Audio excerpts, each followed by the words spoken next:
अनाज दे रहे कह रहे हैं। ये क्या होता है? आप भिखमंगा बनाना चाहते हैं? अनाज एक सीमा तक ना। अब आप सोचिए कि जिस सरकार के पास मधुशाला और पाठशाला में कोई फ़र्क न हो, उससे आप क्या आशा कर सकते हैं?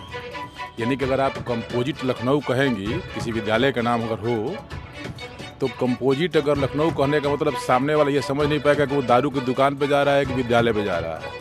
लोकतांत्रिक मूल्यों को ये सरकार कुचल देना चाहती है। मतलब विपक्ष जो कहता है कि संविधान की हत्या कर दी जाएगी, संविधान खत्म कर दिया जाएगा। निश्चित रूप से अधिकारी हैं वो क्या कर रहे हैं, उनको सुधारिए। आप विद्यालय बंद कर, मान लीजिए जिस अस्पताल में कोई अगर डॉक्टर काम नहीं करते, क्या वो अस्पताल को बंद कर देंगे? नमस्कार, मैं हयात अब्बास और आप देख रहे हैं 4 PM news network. Uttar Pradesh सरकार ने एक फ़ैसला लिया है जिसमें वो 5000 से ज़्यादा विद्यालयों को मर्ज करना चाहती है, स्कूल को विलय करना चाहती है और उस पर हाई कोर्ट ने भी मंजूरी दे दी है। साफ तौर पर नज़र आ रहा है कि कहीं ना कहीं उत्तर प्रदेश सरकार जो एजुकेशन सिस्टम की बात करने वाली बीजेपी कहीं ना कहीं उन गरीब बच्चों का हक छीन रही है जो सरकारी स्कूल में पढ़ने जाते थे।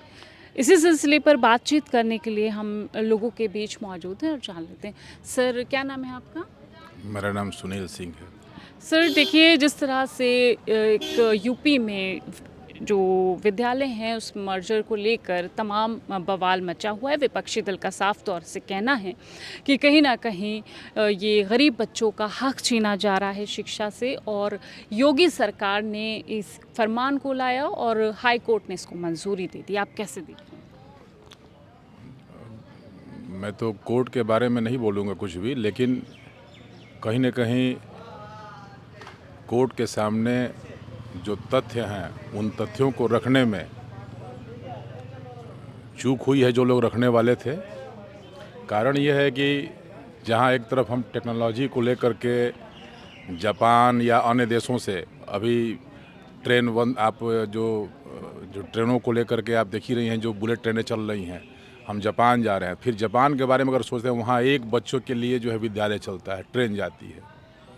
और यहाँ 50 बच्चे जो है जब हम गरीब बच्चों के, प्रत्येक बच्चों के शिक्षा की बात करते हैं, उनके अधिकार की बात करते हैं, तो ये कहाँ से तुक आता है कि हम 50 बच्चे जहाँ कम रहेंगे वहाँ हम स्कूल बंद करके उसके दूसरे 2-2 किलोमीटर दूर, 3-3 किलोमीटर दूर भेजेंगे बच्चों के लिए, मर्ज कर देंगे। और ये चीज़ें ये दर्शाती हैं कि सरकार के पास सिर्फ शब्दों का जाल है, लक्ष्य नहीं है, विज़न नहीं है। सरकार को सिर्फ सरकार के अलावा बाकी जो सरकारी नौकरियां हैं, सरकारी विद्यालय हैं, इनसे चिढ़ है। वो इसका विकास चाहती ही नहीं है। अब आपको एक उदाहरण देता हूँ। अब देखिए, सरकार की पॉलिसी, समाज में जो सरकारी विद्यालय है, खासकर प्राथमिक विद्यालय, उनके प्रति इनकी चिढ़ कैसी है कि विद्यालयों का नाम भी कंपोजिट विद्यालय के नाम से रखा जा रहा है, और दारू के जो ठेके हैं उनका भी नाम कंपोजिट से रखा जा रहा है। यानी कि अगर आप कंपोजिट लखनऊ कहेंगी, किसी विद्यालय का नाम अगर हो, तो कंपोजिट अगर लखनऊ कहने का मतलब सामने वाला ये समझ नहीं पाएगा कि वो दारू की दुकान पे जा रहा है कि विद्यालय पे जा रहा है। मतलब योगी सरकार ने अब विद्यालय और मधुशाला का जो फ़र्क था कहीं ना कहीं वो ख़त्म कर दिया। बिल्कुल फ़र्क आप खुद ही देखिए। मैंने एक तरफ जहाँ वो जब हम कहते थे कि विकलांग, तो उन्होंने कहा कि नहीं, विकलांग नहीं, दिव्यांग नाम दिया जाए। उनके पास इतने सारे शब्द थे, लेकिन विद्यालय की जहाँ तक बात आई, उन्होंने कहा 2 विद्यालयों को मर्ज करके उन्होंने कंपोजिट नाम दिया, और शराब की दुकान का भी नाम उन्होंने कंपोजिट किया। अब आप सोचिए कि जिस सरकार के पास मधुशाला और पाठशाला में कोई फ़र्क न हो, उससे आप क्या आशा कर सकते हैं? और सबसे बड़ी विडंबना क्या है?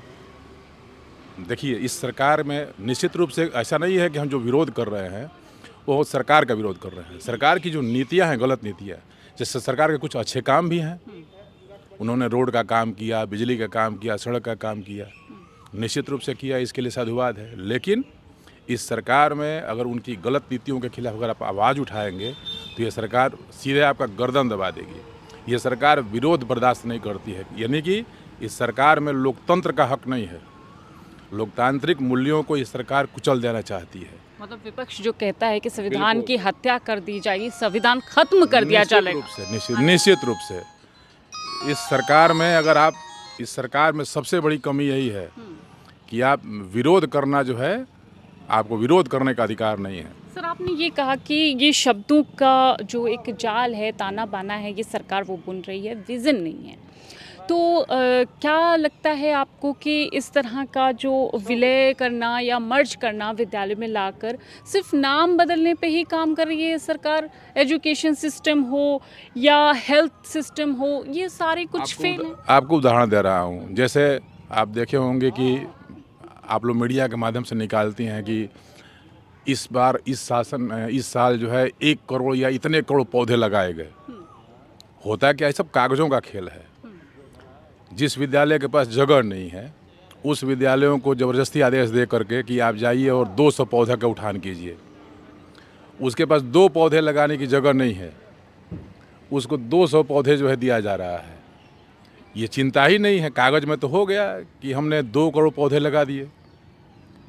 वो 2 करोड़ पौधे जो है कहाँ तैयार हुए, उसके बारे में कोई रख रखाव नहीं। सब कागज़ों का खेल चल रहा है। इसीलिए मैं कहूँ कि धरातल पे ये सरकार जाना ही नहीं चाहती है।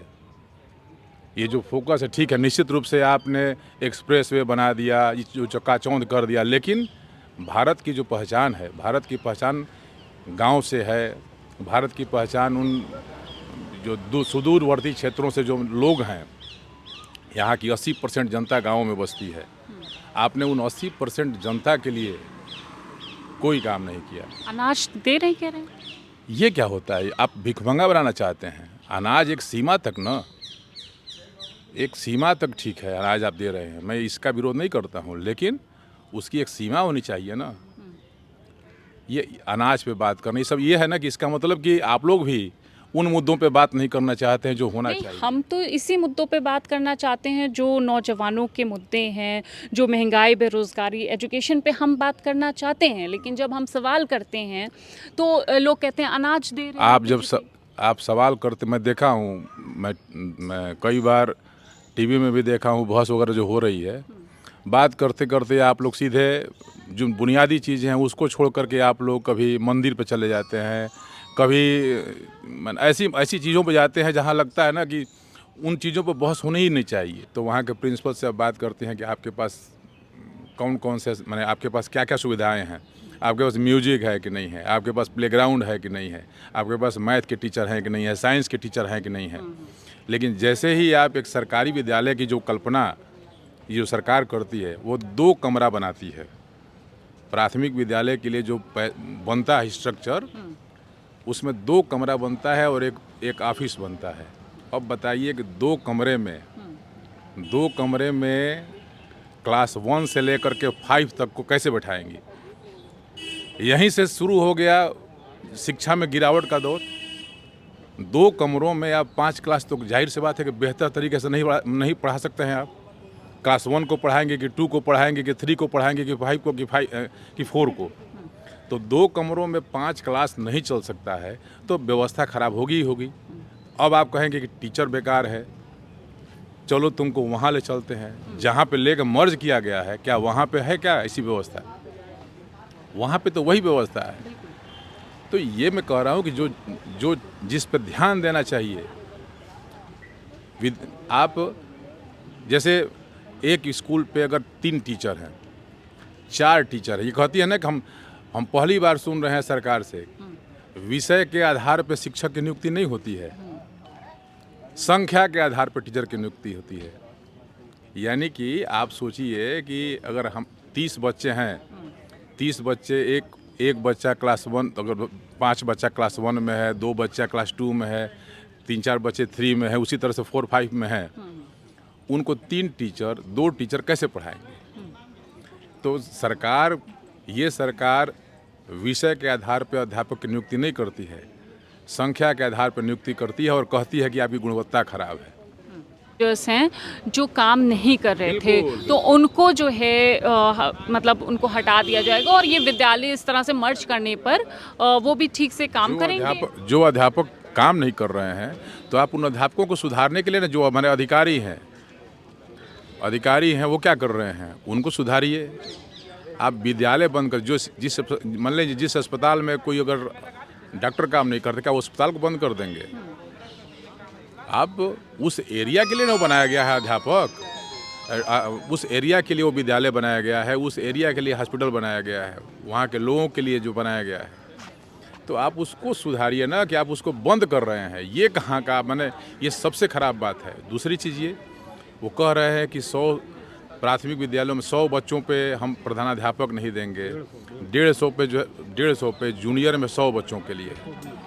ये ठीक है कि सरकार अपने तर्क दे रही है, लेकिन आप जब धरातल पर जाएंगी तो जो चाहिए वो नहीं हो रहा है। वो ठीक, बहुत आसान है शिक्षक पे आरोप लगा देना, लेकिन क्या परिस्थितियां हैं, क्या है, उस पर कोई काम नहीं कर रहा है। देखिए, जिस तरह से सरकार जो मर्जर की प्रक्रिया लेकर आई है, माध्यमिक शिक्षा जो प्राइमरी स्कूल है उनको बंद करना चाहती है, उस पर ये भी एक टीचर हैं, शिक्षक हैं, और इनका जो तर्क है वो सुना। सरकार किस तरह से चालाकी से खेल रही है, शब्दों से खेल रही है और विलय के नाम पर तमाम बच्चों के भविष्य के साथ, उनके फ्यूचर के साथ कहीं ना कहीं खिलवाड़ कर रही है। कैमरा पर्सन सत्यनारायण के साथ मैं हयात अब्बास, 4 PM न्यूज़ नेटवर्क।